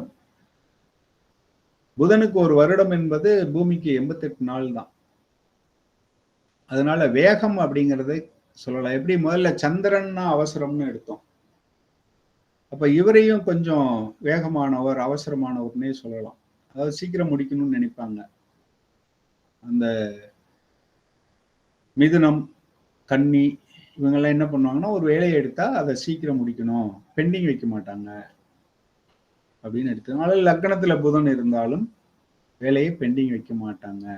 இப்படிதான் நம்ம பலன் எடுக்கிறதுல காரகத்தை பயன்படுத்தணும். நிறத்துல ஒரு வித்தியாசம் சொல்லணும். நானு புதனுக்கு நிறம் என்ன? பச்சை. நவகிரகங்கள்ல போயிட்டு நவகிரகத்துல புதனுக்கு என்ன துணி கட்டியிருக்காங்கன்னு பார்த்திருக்கீங்களா? பச்சை பச்சை கட்டியிருக்காங்க. கரகத பச்சை தான் சார் கட்டியிருக்காங்களா? சரி. பச்சை ஆனா உண்மையிலேயே என்ன கட்டணும் அப்படின்னா லைட் கிரீன் தானே சார், இலைப்பச்சை. அதாவது நிறைய ஆய்வு கட்டுரைகளை பார்க்கும் பொழுது அவருக்கு, அதாவது ஒரு கிரகத்தினுடைய நிறம் என்பது வேற, ஆடை என்பது வேற. கிரகத்தின் நிறம் பச்சை அப்படின்னு இருக்கு. ஆனா ஆடைங்கிறப்ப என்ன சொல்றாங்கன்னா கரும்பச்சை, அதாவது டார்க் பச்சை, கருமைன்னே சொல்லலாம். இந்த ஆலிவ் கிரீனோட இன்னும் டார்க்கா, இன்னும் சொல்ல போனா ஆஷ் கலர்னு கொண்டு வரலாம். ஆஷ், சாம்பல் கலர். நீங்க அந்த ஆதிக்கம் உள்ளவங்க கார் பாத்தீங்கன்னா அந்த ஆஷ் கலர் கார் வச்சிருப்பாங்க. புதன் ஆதிக்கம் உள்ளவர்கள் ஆஷ் கலர் கார் எதேச்சியா அவங்களுக்கு பிடிக்கும் அல்லது விரும்பி வாங்குவாங்க.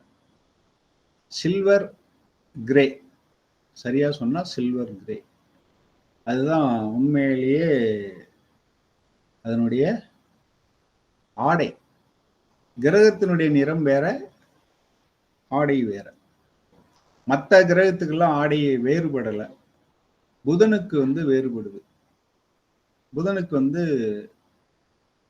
அது சில புக்ல கருப்புனே போட்டிருக்காங்க, அது ஆஷ் அப்படின்னு இருக்கு, ஆஷ் கலர் தான். அதே மாதிரி ஆடை கேதுவுக்கு எடுத்துக்கிட்டீங்கன்னா கிழிஞ்ச துணி தான் ஆடைன்றாங்க. ஏன்னா கேது யாரு? சித்தர். எல்லாத்தையும் அவங்க வேணும்னே கிழிக்க மாட்டாங்க, கிழிஞ்சா கண்டுக்க மாட்டாங்க, அது பாட்டுல அப்படியே போட்டு இருப்பாங்க. கந்தல் ஆடை தான் கேதுவுக்கு. ஆனா கேதுனுடைய நிறம்னு சொல்லும்போது கருஞ்சிவப்பு சொல்லுவோம். ஆனா ஆடை கிழிந்த ஆடை அப்படிங்கிறது தான் சொல்லப்பட்டிருக்கு. இது புதிய தகவல் உங்களுக்கு. நான் ஏன்னா ஒவ்வொரு நாளும் புதுசு புதுசா தேடல்கள் வச்சுக்கிட்டு இருக்கேன். இந்த 3வது பேட்சில் தான் இதை கொடுத்துருக்கேன். நீங்கள் புதன் ஆதிக்கம் இருந்ததுன்னா கார் வாங்கினீங்கன்னா ஆஷ் வாங்கி பாருங்க, உங்களுக்கு அது சிறப்பாக இருக்கும். அல்லது உங்களுக்கு இயல்பாகவே பிடிக்கும். அது பைக் வாங்குறவங்களா இருந்தாலும் ஆஷ் கிரே, அதாவது சில்வர் கிரே, சாம்பல் நிறம். சரி, இப்போ நம்ம புதனுடைய காரகத்துக்கு போயிடுவோம். புதனுடைய காரகத்துல வேற ஏதாவது சொல்ல விரும்புறீங்களா? புதனுடைய காரகத்துல விபூதியை சொல்லலாம். நுண் துகளை குறிப்பார் புதன், நுண்ணியமானவர், அதனால விபூதியை எடுத்துக்கலாம். ஸ்டேஷனரி சொல்லலாம். ஸ்டேஷனரி, எழுது பொருட்கள், பேப்பர், பேனா, பென்சில். அப்ப அது சார்ந்து நீங்க ஏதாவது செய்யணும்னா குழந்தைங்களுக்கு நோட்டு புத்தகம் வாங்கி கொடுக்கலாம், அதெல்லாம் பண்ணலாம். பவர் பாயிண்ட்டுக்கு வந்துருவோமா? யாரு புதுசா யாராவது இருக்கீங்களா? மகேஸ்வரி இன்னைக்கு வந்திருக்காங்க, பாலசுப்ரமணியம் சார் வந்திருக்காரு, பிரதாப், பாண்டி பிரகாஷ்,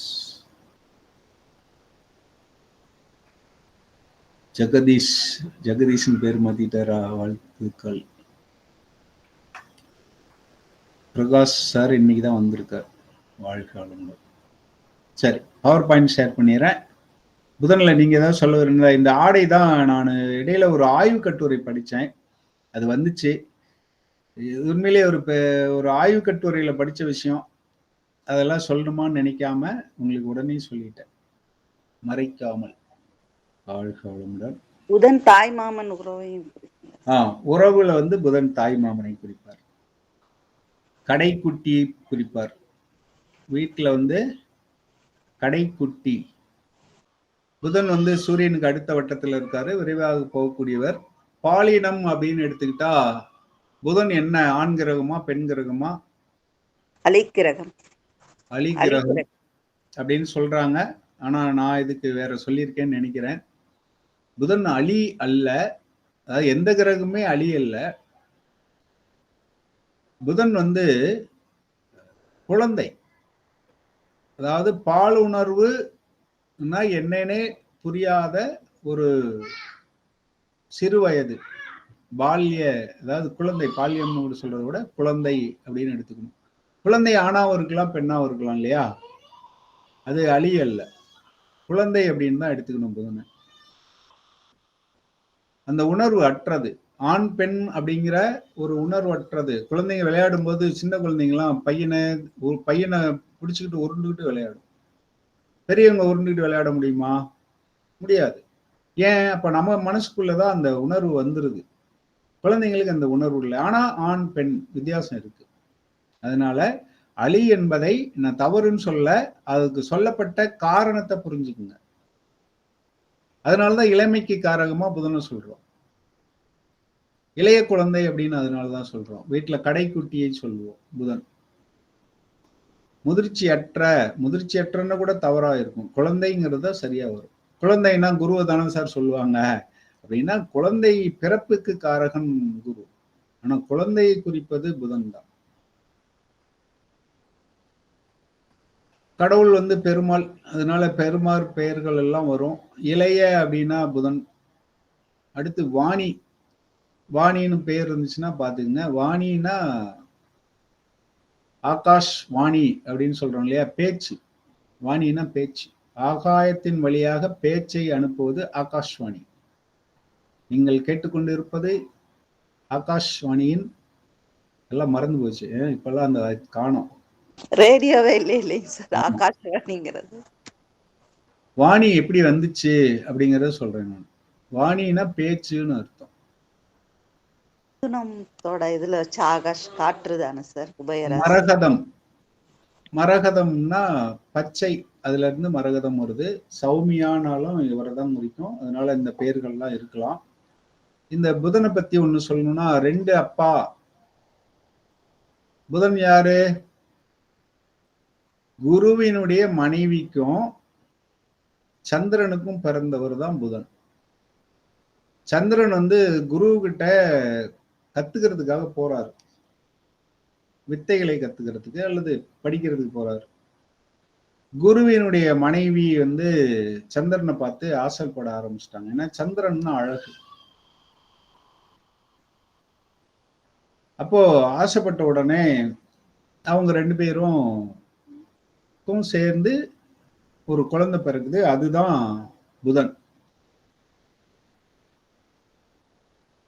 அப்போ அவருக்கு 2 அப்பா தானே. குரு ஏத்துக்கிறாரு, சரி ஏதோ தெரியாம பண்ணிட்டேன் அப்படின்னு சொல்லி மன்னிப்பு கேட்டோடனே புதனை குரு ஏத்துக்கிறார் தன்னுடைய மகனாகவே. அப்ப 2 அப்பா தானே. ஜோதிடத்துல இப்படி கொண்டு வர முடியுமானா, இப்படியும் நடக்கலாம். ஏன்னா சில பேர் ஏத்துக்குவாங்க. அது 7ஆம் பாவத்தை வச்சு நம்ம வகுப்பு பின்னாடி போடுவோம். யார் மனைவி தவறு செய்தாலும் ஏற்றுக்கொள்வார், எந்த மனைவி கணவன் தவறு செஞ்சாலும் போயிட்டு போகணும் ஏத்துக்குவாங்க. அதெல்லாம் இந்த மாதிரி தொடர்புகளை வச்சு சொல்லலாம். சரி இப்போ ஏதோ தெரியாம பண்ணிட்டப்போ அப்படின்னு சொல்லிட்டு குரு ஏத்துக்கிறார். அப்போ 2 அப்பா. வேற எங்க எடுக்கலாம்னா, சில பேர்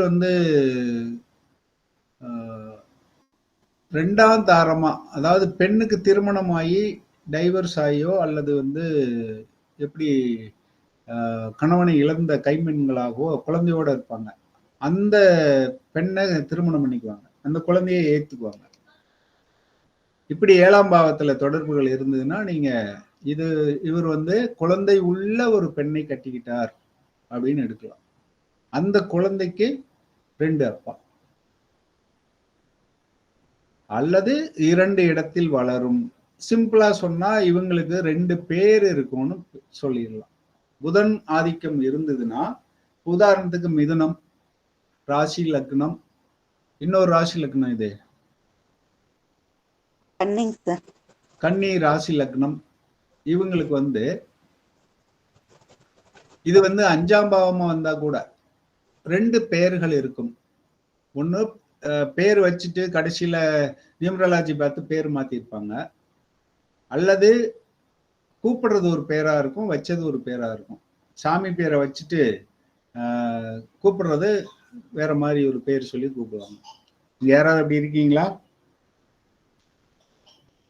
ஏதோ ஒரு வகையில புதன் சம்பந்தப்பட்டிருந்தா, சார் 5-9 புதன் சம்பந்தப்பட்டிருந்தா, 1-5-9 புதன் சம்பந்தப்பட்டிருந்தா 2 பெயர்கள் இருக்கும்.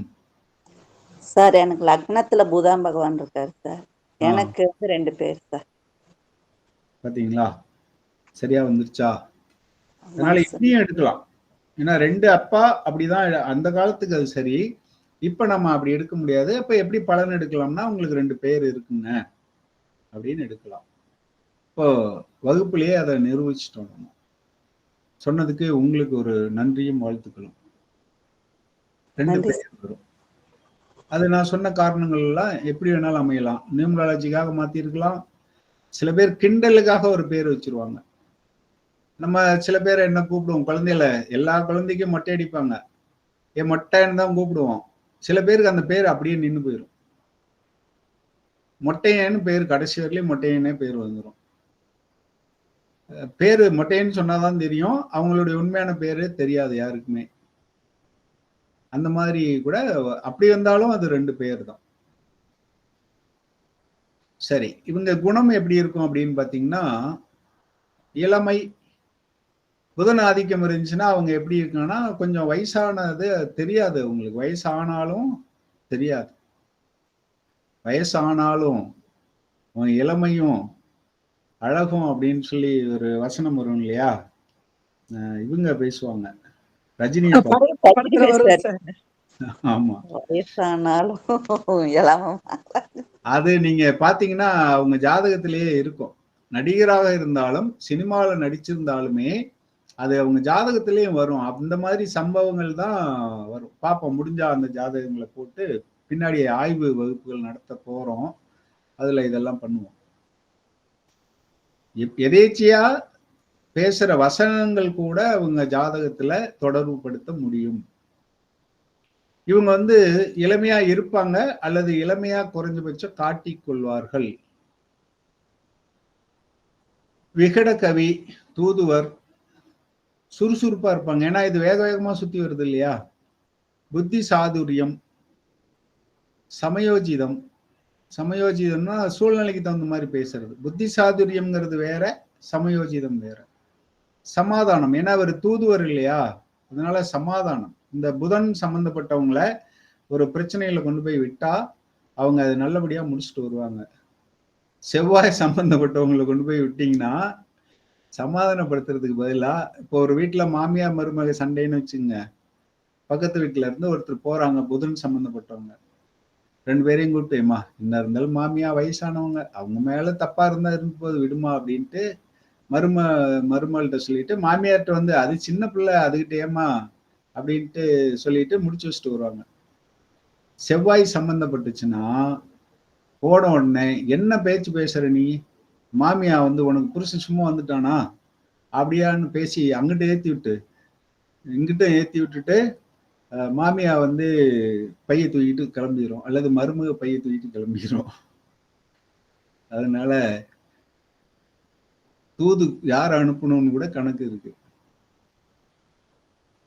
குடும்ப உறவுல கடைக்குட்டி, கடைசி குழந்தை, தாய் மாமன், காதலன், காதலி, நண்பன்னு கூட எடுக்கலாம். உடல் பாகத்துல நெற்றியை குறிக்கும். நாக்கு, ஏன்னா வாணின்னு சொல்லிட்டோம். வாணின்னா பேச்சு, பேச்சுக்குரியது நாக்கு தான். என்ன சார் இங்கேயும் தோள்பட்டையை கொண்டு வரீங்க, செவ்வாய்க்கு தோள்பட்டையை கொண்டு வந்தீங்க? தோள்பட்டை என்ற ஒரு உறுப்பை குறிப்பது புதன். அதுல பராக்கிரமம் இருக்கா, தோல் வலிமையா இருக்கா அப்படின்னு குறிக்கிறது செவ்வாய். புஜ பலம் இருக்கா என்பதை செவ்வாய் குறிப்பார். புதன்ங்கிறது தோள்பட்டை அப்படிங்கிறத மட்டும் சொல்லும், அவ்வளவுதான். கழுத்து, கைகள், விரல்கள், காது, தோல், நரம்புகள். தோல்னா இது வந்து ஸ்கின்னை குறிக்கும். இப்ப புதன் சம்பந்தப்பட்ட பாதிப்பு இருந்ததுன்னா சரும நோய்கள் வரும். புதன் சனி, சனி நோய்க்கு காரகன். புதன் சனி, புதன் ராகு சம்பந்தப்படுது, தேமல் இருக்கும், அந்த மாதிரி வரலாம். படை அந்த மாதிரி எப்ப வரும் சார் அப்படின்னா, அந்த தசை ராகு தசையோ அல்லது இந்த புதன் தசையோ வரும்போது தான் வரும். அதனால எப்பவுமே வரும் அப்படின்னு எடுத்துக்க கூடாது. நரம்புல பிரச்சனை வருமானா எப்ப பார்க்கணும்? நரம்புல வந்து வாதம், பித்தம், கபம்னு சொல்றோம் இல்லையா? அப்ப வாதம் சம்பந்தப்பட்டு இந்த புதனும் சம்பந்தப்பட்டிருந்தா அப்ப நரம்புன்னு எடுக்கணும். புதன் சம்பந்தப்படுது, வாத நோய் வருமா, சர்ம நோய் வருமா, விரல்ல வருமா, கழுத்துல வருமானா அங்கங்க இருக்கின்ற அந்த வாதம், பித்தம், கபம் அதெல்லாம் சம்பந்தப்படுத்தி தான் உண்டு. அது மெடிக்கல் அஸ்ட்ராலஜி பார்ப்போம். இப்ப இடையில நான் அடிப்படையினாலும் உங்களுக்கு என்ன சொல்லிட்டு வரேன், மெடிக்கலையும் சேர்த்து தான் சொல்லிட்டு வரேன். புரிஞ்சவங்க அப்படியே போயிடலாம். இல்லைன்னா பின்னாடி வாய்ப்பு இருந்தா எல்லா வாய்ப்புமே போடுவோம் வரிசையா. திறந்த மனதோட ஓப்பனா சொல்லிடுவோம். வீட்டுல இதை வாஸ்துக்கு பயன்படுத்துறதா இருந்தா வடக்கு வடகிழக்கு ரெண்டையுமே குறிக்கிற மாதிரி 2 முனிவர்கள், அதாவது 2 ஸ்கூல் ஆஃப் தாட் அப்படிம்பாங்க சொல்லுது. வரவேற்பு அறை, ஏன்னா இது தூதர் புதன் அப்படிங்கிறதுனால இது வரவேற்பு அறையை சொல்றோம். படிக்கும் அறைன்னு ஏன் சொல்றோம்னா இவர் கல்வியை குறிப்பார், அதனால படிக்கும் அறையை எடுத்துக்கிறோம். சமுதாய உறவுல வந்து மாணவர்கள், தூதர்கள், ஒப்பந்தம் எப்படி வருதுன்னா ஸ்டேஷனரிங்கிறோம் இல்லையா, பத்திரம் எழுதுறோம், பாண்டுங்கிறோம், இதெல்லாம் புதன் தான். பத்திரம், பாண்டு, அப்ளிகேஷன், பெட்டிஷன், மொட்டை பெட்டிஷன், தபால், கொரியர், இதெல்லாம் இதுலதான் வரும். வக்கீல் கேது சம்பந்தப்பட்டுச்சுன்னா வக்கீலா கொண்டு வரணும். ஏன்னா வழக்கு வரணும். சரி. கேது புதன் சம்பந்தப்பட்டா வக்கீல். இன்னும் சொல்ல போனா பொய் சொல்லணும் இல்லையா, அப்ப சனியும் சேரணும். அதெல்லாம் அப்படி கொண்டு வரணும். நீங்க கேஸ் கட்டுக்கு வந்துட்டீங்க, ஆனா வக்கீல்னா பொய் சொல்லணும், வாயினால பிழைக்கிறவர்னு வரணும். இப்படி எல்லாம் சேர்த்தி கொண்டு வரணும். அப்ப 2ஆம் பாவம் 10ஆம் பாவம் தொடர்பு, 2ஆம் பாவம் வாயி, 10ஆம் பாவம் பிழைப்பு, 2, 10 தொடர்பு, பொய் சொல்லணும், சனி சம்பந்தப்படணும், வழக்கு இது சம்பந்தப்படணும். அப்படி எல்லாம் அப்படிதான் பிரிச்சு வரும்போது இவரு ரெஜிஸ்ட்ராரா, இப்ப ரெஜிஸ்ட்ரார் இதுலதான் வருவார், பத்திரப்பதிவு அலுவலர் இதுலதான் வருவாரு. ஆர்டிஓ கூட இதுல கொண்டு வரலாம். அந்த டாக்குமெண்ட் சம்பந்தமா யாரு, செராக்ஸ் கடைக்காரர் இதுல தான் வருவாரு. புத்தக விற்பனையாளர், புத்தகம் எழுதுறவரா, புத்தக ஆசிரியர், எல்லாமே இதுல கொண்டு வரலாம். வசிப்பிடங்கள், கல்வி நிலையங்கள், நூலகம், தபால் அலுவலகம், தூதரகம், ரெஜிஸ்டர் ஆபீஸு, பத்திரிகை, அப்புறம் அச்சகம், ஸ்டேஷனரி. பத்திரிகைங்கிறோம், சந்திரன் சம்பந்தப்பட்டா டெய்லி, வேற கிரகங்கள் சம்பந்தப்பட்டா வீக்லி, சுக்கிரன் சம்பந்தப்பட்டா கல்யாண பத்திரிகை அடிக்கிறவரா இருப்பாரு. இப்படி எல்லாம் கொண்டு வரலாம். என்ன வித்தியாசம், பத்திரிகைன்னு மட்டும் சொல்லிட்டோமே, எந்த பத்திரிகை அடிப்பார் அவர், நியூஸா, இப்படி எல்லாம் மாத்தி கொண்டு வரலாம். தொழில்னா இந்த வசிப்பிடங்கள் சொன்னதுல இருந்தே தொழில்கள் எல்லாம் எடுத்துக்கலாம். பதிவுத்துறை, அச்சுத்துறை, எழுத்து, கல்வி நிலையம், தகவல் தொடர்பு, கம்யூனிகேஷன்னா தகவல் தொடர்பு எல்லாத்தையும் கொண்டு வந்துடலாம். இதுல தகவல் தொடர்பு இன்னைக்கு இருக்கிற ஃபேஸ்புக்கு, யூடியூபு எல்லாமே கொண்டு வரலாம். இன்ஸ்டாகிராம், எக்ஸு, இப்ப புதுசா எக்ஸ் வந்துருக்கு இல்லையா, எக்ஸு. வீட்டுமனை, புதன் வீட்டுமனையை குறிப்பார்னு முதல்லயே சொல்லியிருக்கேன் நான். அதனால வீட்டுமனை, அதுலதான் அந்த இதெல்லாம் வந்துடும். தேவதைன்னு எடுத்துக்கிட்டா விஷ்ணு தான், அதிதேவதை நாராயணன். விஷ்ணு கோவில்கள் எல்லாத்தையும் எடுத்துக்கலாம். சைவம்ல பாத்தீங்கன்னா மரகத லிங்கம் இருக்கிற சிவன் கோயில்கள், மரகத வள்ளி அப்படின்னு இருந்தா அந்த அம்மனையும் கும்பிடலாம். மரகத ஈஸ்வரர்னு வந்தாலும் பண்ணலாம். தத்துவம் மரகத லிங்கம் எங்கெல்லாம் இருக்கோ மரகத லிங்கத்தை வணங்கலாம். பழனியில கூட மரகத லிங்கம் இருக்குன்னு சொல்றாங்க. அப்ப அங்க போனாலும் அப்ப செவ்வாய் புதன் சேர்ந்து இருந்தா நீங்க பழனியை எடுக்கலாம். பச்சை பெருமாள்னு இருக்காரு, பச்சைன்னு வந்துருச்சு, இப்படிதான் எடுத்துக்கணும் பரிகாரத்துல. தத்துவம் வந்து உபயம், வாயு, வாதம், தாமசம். மதுரை மீனாட்சி எடுக்கலாம் சார், பச்சையை எடுத்துக்கலாம். பச்சை கிளியை வச்சிருக்காங்க. உலோகம்னா பித்தளை. தானியத்துல பாசி பயிறு, பச்சை பயிறு, பச்சையா இருக்க எல்லாத்தையும் எடுத்துக்கலாம். கீரைகளை எடுத்துக்கலாம். சுவைன்னு பார்த்தா துவர்ப்பு, நிறம் பச்சை, அதாவது இந்த கிரகத்தினுடைய நிறம் பச்சை, அது அணியும் உடை வந்து மின்னும் ஷைனிங் கிரே.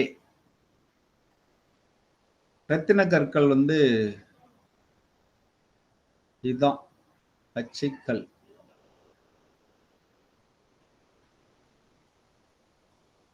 வாகனம் வந்து அதுக்கு குதிரை. நரியை ஏன் சொல்றோம்னா அது தந்திரக்கார நரி, அதனால மிருகம் குதிரையை எடுத்துக்கிறோம். மரம் வந்து நாயுருவி, துளசி. பெருமாளுக்கு ஏன் துளசின்னு நமக்கு இப்ப தெரியுதா?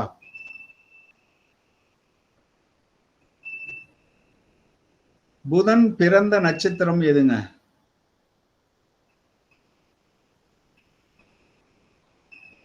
அவிட்டம். அவிட்டம் எந்த கிரகத்தினுடைய நட்சத்திரம்? செவ்வாய். செவ்வாயினுடைய நட்சத்திரம். செவ்வாயினுடைய சுவை என்ன? காரம். துளசி காக்குமா? என்னங்க சார்? துளசி காரமா இருக்குமா இருக்காதா? காரமா தாங்க சார். புதன் மென்மை, செவ்வாய் காரம். இப்ப ரெண்டும் சேர்ந்து துளசி வருதா? வாழ்க வளமுடன். மரம் வந்து நாயுருவி, துளசி. மலர்ல வந்து வெண்காந்தல் மலர். கிழமை புதன். ஆட்சின்னு பார்த்தா மிதுனம் கன்னி, உச்சம் கன்னியில தான் உச்சம் மூல திரிகோணம் வரும். நீசம் வந்து மீனத்துல நீசமாகுது. மூல திரிகோணம் கன்னின்னு சொல்லிட்டோம். இதுக்கு நட்பு சூரியன் சுக்கிரன் நட்பு. என்ன சார் சூரியன் எதிரணியா இருக்கே? ஏன்னா இது சூரியனை சுத்திக்கிட்டே இருக்கு எந்நேரமும், அதனால சூரியனை புதனுக்கு ரொம்ப பிடிக்கும். பகை வந்து சந்திரன். ஏன்னு கதை சொல்லிட்டேன். ஏன்னா அம்மாவுக்கு கெட்ட பேர் வாங்கி கொடுத்த அப்பா, அதனால சந்திரனை பிடிக்காது. ஆனா சந்திரனுக்கு புதனை பிடிக்கும், ஏன்னா தன்னுடைய மகன். இதை பார்த்துக்குங்க, சந்திரனுக்கு புதன் நட்பு, ஆனா புதனுக்கு சந்திரன் பகை. இது எப்படி எல்லாம் நம்ம புரிஞ்சுக்க முடியும்னா அந்த கதையை வச்சு ஞாபகம் வச்சுக்கலாம். சமம் வந்து செவ்வாய், குரு, சனி, ராகு, கேது சமம். நட்சத்திரம் வந்து ஆயில்யம், கேட்டை, ரேவதி. பார்வை வந்து 7ஆம் பார்வை மட்டும். திக்பலம் லக்னத்துல இருந்தா திக்பலம் சொல்லிட்டோம். தசை ஆண்டுகள் 17 ஆண்டுகள். இது கோள் வந்து 88 நாள்ல சுத்தும்னு சொல்லியிருக்கோம். அதனால இதை மாத கோள் அப்படின்னு எடுத்துக்கிறோம். மாதத்தை விட கம்மியா வரும் ஒரு ராசியில. எண் வந்து 5. ஆசன வடிவம் ஈட்டி, அம்பு. இப்ப புதன் சம்பந்தப்பட்டவங்க ஈட்டி.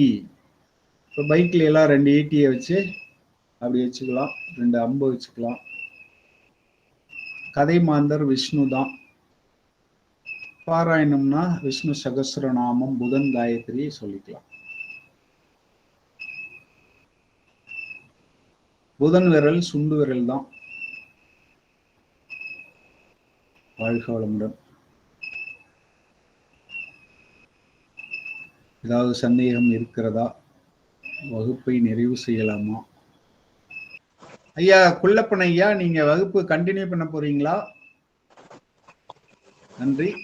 வாழ்க வளமுடன். வாழ்க வளமுடன் சார். நன்றி சார். வாழ்க வளமுடன். நன்றிங்க ஐயா. நன்றிங்க ஐயா. நன்றி நன்றிங்க ஐயா. நன்றி ஐயா. நன்றிங்க. நன்றி. வாழ்க வளமுடன்.